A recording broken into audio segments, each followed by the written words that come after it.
दोस्तों नमस्कार, मेरा नाम है मनीष कुमार सिंह और आप देख रहे हैं 4 PM महाराष्ट्र।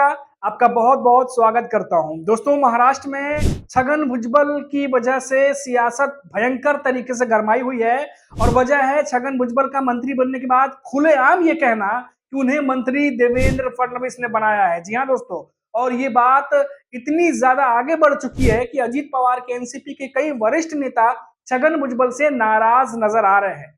आपको बता दें कि अमित शाह और तमाम जो बीजेपी के नेता हैं वो नासिक दौरे पर थे, महाराष्ट्र के दौरे पर हैं और ऐसे में छगन भुजबल बार-बार ये बात कह रहे हैं कि उन्हें अगर मंत्रिमंडल में शामिल करके नेता अगर दोबारा बनाया गया है, जो छगन भुजबल जो वापस मंत्रिमंडल में आए हैं, तो उसका श्रेय जो है वो देवेंद्र फडणवीस यानी महाराष्ट्र के सीएम बीजेपी नेता देवेंद्र फडणवीस को दे रहे हैं, ना कि अजीत पवार।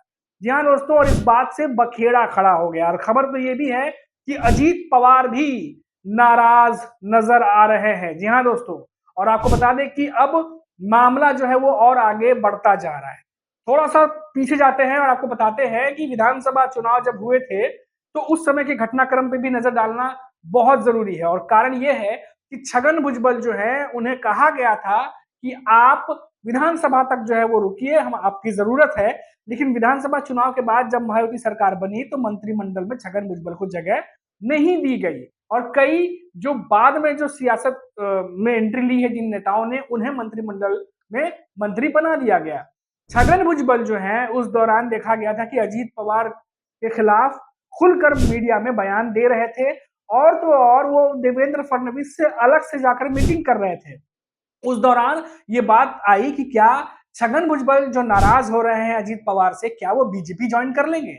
खैर उस समय फिर भी वो अपने छाती पर पत्थर रख करके नासिक चले गए, लेकिन वो नाराज थे। ये बात लगातार आती रही, लेकिन उन्हें मंत्रिमंडल में शामिल तभी नहीं किया गया। लेकिन जब धनंजय मुंडे का इस्तीफा हुआ और उसके बाद जब छगन भुजबल मंत्रिमंडल में शामिल हुए हैं और मंत्री बने, खाद्य आपूर्ति मंत्री मंत्रालय विभाग उनके अंतर्गत है, उसके बाद सुनने में आया कि पहले धनंजय मुंडे नाराज हुए और अजीत पवार के कई नेता जो है वो एनसीपी के भीतर इसके खिलाफ आवाज उठा रहे थे और यही वजह थी कि बीच में ये भी खबर आई कि अजीत पवार धनंजय मुंडे को लेकर के देवेंद्र फडणवीस से मिलने पहुंचे थे।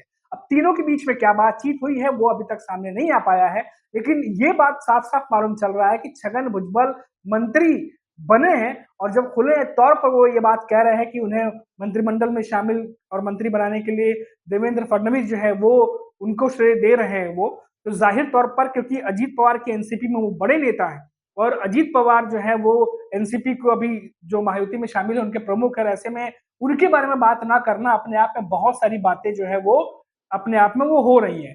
अब देखिए दोस्तों, छगन भुजबल एनसीपी में है, अब मंत्रिमंडल में भी हैं, लेकिन वो एनसीपी के नेताओं की तारीफ करने की बजाय अगर देवेंद्र फडणवीस की तारीफ कर रहे हैं तो जाहिर तौर पर कई सारे नेता हैं जिनको उनका बयान नागवार गुजर रहा है।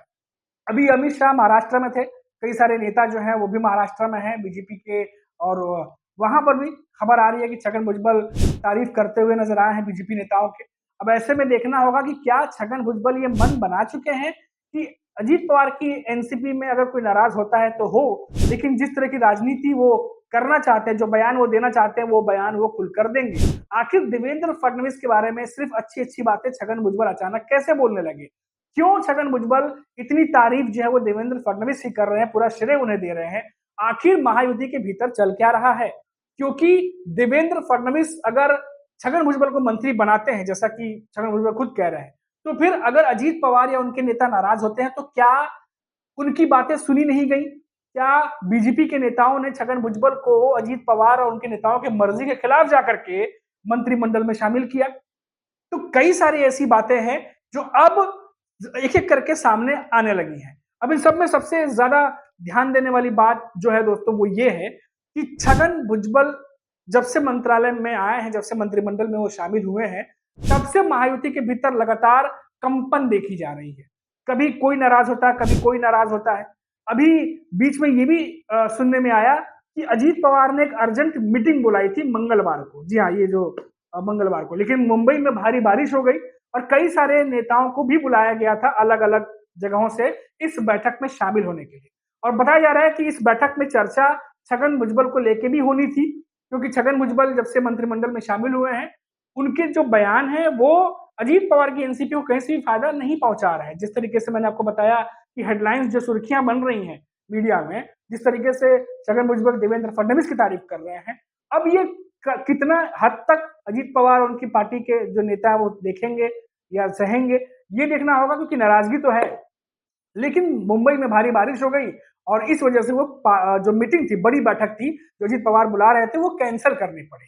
अब दोबारा ये मीटिंग कभी भी हो सकती है और इस मीटिंग में अहम मुद्दा जो है वो छगन भुजबल का मंत्रिमंडल में शामिल होना और उनका बयान भी हो सकता है, ऐसे जानकारी भी मिल रही है। अब दोस्तों यहाँ पर सबसे बड़ी बात यह है कि महायुति में पहले जो खबरें आती थी, हमेशा एकनाथ शिंदे और देवेंद्र फडणवीस के बीच लगातार खबरें आती थी कि मंत्रालयों को लेकर के, पोस्ट को लेकर के और या फिर विभागों को लेकर के कोई ना कोई खींचतान चल रही है। लेकिन जब से छगन भुजबल महायुति में आए हैं, तब से उन्होंने एक तरीके से पूरा खलबली मचा दिया है महायुति में। और अजीत पवार के वरिष्ठ नेता होते हुए, अजीत पवार के एनसीपी के बड़े मंत्री होते हुए, छगन भुजबल जिस तरीके से लगातार बीजेपी नेताओं की तारीफ कर रहे हैं और देवेंद्र फडणवीस की तारीफ कर रहे हैं, ये कई सारे बयान जो है वो अजीत पवार के एनसीपी के नेताओं को पसंद नहीं आ रहे हैं। इसीलिए दबी जुबान में ये बात चल रही है कि अजीत पवार के एनसीपी में बहुत सारे नेता छगन भुजबल से नाराज हैं। अब ऐसे में होगा क्या, क्योंकि मंत्रिमंडल में तो शामिल हो चुके हैं छगन भुजबल। अब देवेंद्र फडणवीस आने वाले चुनावों को लेकर के, क्योंकि वो ओबीसी के बड़ा चेहरा है, तो इसी वजह से कुछ फायदा नुकसान देखते हुए देवेंद्र फडणवीस ने उन्हें शामिल किया होगा। लेकिन क्या इसका फायदा वाकई मिलने जा रहा है आने वाले चुनाव में? क्योंकि उस तरफ महाविकास अघाड़ी है, शरद पवार है, उद्धव ठाकरे हैं, कांग्रेस है, जो नई रणनीति के तहत काम कर रहे हैं। आपको याद होगा कि किस तरीके से जो महाराष्ट्र के प्रदेश अध्यक्ष हैं कांग्रेस के, वो शरद पवार से मिलने गए थे, हर्षवर्धन, उनके बाद फिर वो उद्धव ठाकरे से मिलने गए थे। और बीच में खबर आई कि दिल्ली से लौटने के बाद, दिल्ली में कांग्रेस के आला नेताओं से बैठक करने के बाद जो महाराष्ट्र के प्रदेश अध्यक्ष हैं कांग्रेस के, वो शरद पवार उद्धव ठाकरे से मिलने पहुंचे थे। और जो मीटिंग्स हो रही है वो आने वाले निकाय चुनाव, लोकल बॉडी के चुनाव को लेकर के हो सकती है, इसकी पूरी जो है वो आशंका जताई जा रही है। तो अब ऐसे में देखना होगा कि एक तरफ तो चुपचाप महाविकास अघाड़ी है जो तैयारियों में लगी हुई है, मातोश्री में भी बैठक होती है, उद्धव ठाकरे बैठक बुला रहे हैं। दूसरी तरफ महायुति है जो विधानसभा चुनाव के बाद से ही लगातार खटपट की आवाजें आ रही है, खींचतान की आवाजें आ रही है। तो ऐसे में जो डिसबैलेंस दिखाई दे रहा है, खासतौर से अभी जब छगन भुजबल मंत्रिमंडल में आ गए हैं, अजीत पवार के एनसीपी में तो बहुत ज्यादा जो है वो खलबली इस समय मची हुई है, जैसे कि रिपोर्ट्स आ रही है। तो ऐसे में कितना ज्यादा बैलेंस कर पाएगी महायुति, क्या बीजेपी बैलेंस करेगी, या फिर ये मामला जो है वो आगे बढ़ेगा और नुकसान पहुंचा सकता है महायुति को, ये भी देखना दिलचस्प होगा। क्योंकि चुनाव जो है वो बहुत दिन नहीं है, सभी पार्टियां गुपचुप तरीके से तैयारी शुरू कर चुकी है। जो भी अपडेट आएगी हम आप तक जरूर पहुंचाएंगे। अभी के लिए इतना ही।